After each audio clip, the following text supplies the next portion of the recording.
Hello, everyone. Today is the third webinar in our series, if you can believe that. Hopefully, you've been getting some good stuff. So just a quick reintroduction in case this happens to be the first webinar that you jump into. My name is Becky Howell. I am the Holistic Success Coach as well as Happiness Expert. I've written my happiness book as well as my happiness workbook for DIY resources. I also do programs and coaching and workshops and retreats. And so it's not just about finding happiness, it's about emotional healing, it's about emotional wellness, it's about emotional maturity and emotional IQ. This is becoming kind of a hotter topic lately, emotional Q instead of just IQ. So all of that comes together as far as understanding what our needs are and being able to meet those needs. So one of the other things that I've been doing is I'm doing happiness interviews. I call people up all over the world. Skype is great for that. So is Zoom. And just ask them questions about happiness and where they're at in their lives and blocks to being happy. And the information that I'm getting, I've got different spreadsheets and different journals. I'm keeping track of it and looking for trends. And it is really fascinating. So one of the things that I wanted to talk about, one of the trends that I was seeing was that it's really common for people to be on these emotional roller coasters. Some days you're really high and you're really excited, and life is going great, and then you plummet and you're sad, scared, depressed, or angry. And it was just enlightening listening to how many people seem defeated by the fact that they have these fluctuating emotions. And again, when I was thinking back through my life and my journey and why I'm doing this happiness work, this definitely impacted me. And so you start to wonder, it's like, okay, some days I'm really happy and some days I'm really sad, or this week's been great, but last week I was really depressed. If that's from a neurological reason, if that's a brain chemistry thing I got going on, that's called manic depressive or bipolar. Otherwise, it is an emotional choice. Like, those are the two options generally. So then it's like, okay, so if we assume that there is a way to work with this under my structure, what would that look like? And so that's when I started putting together this webinar. And I think it's going to be really important for people.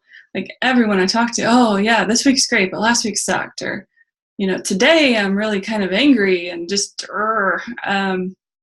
but 2 days ago it was great. So we definitely enjoy, and we definitely enjoy this emotional fluctuation, or could we become aware of it and level that out for ourselves? So that's what today is about. So I think, putting this together, it all comes down to 4 choices. And I'm going to try a screen share here.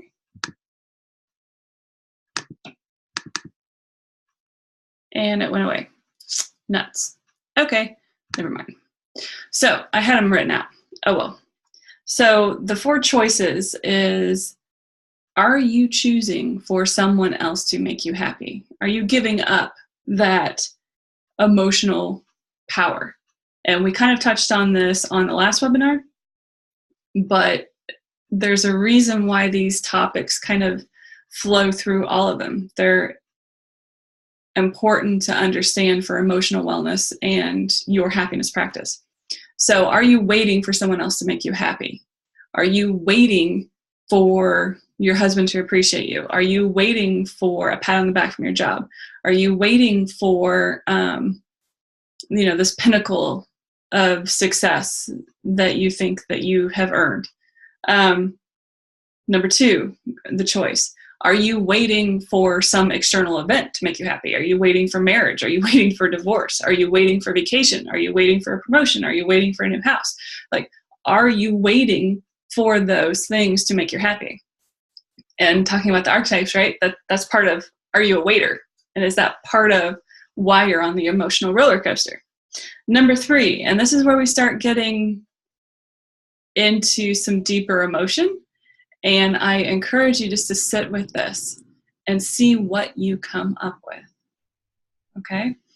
So, are you choosing some other emotion to be in the driver's seat for you instead of being happy or any of the positive or the higher emotions? Are you choosing that on purpose? Are you choosing to be scared, sad, angry, or depressed?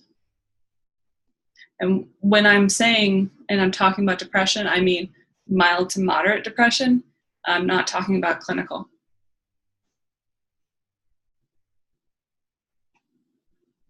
There are times when, yeah, I definitely chose to be angry or depressed or sad. I don't generally go for like being scared. That doesn't work for me on any level.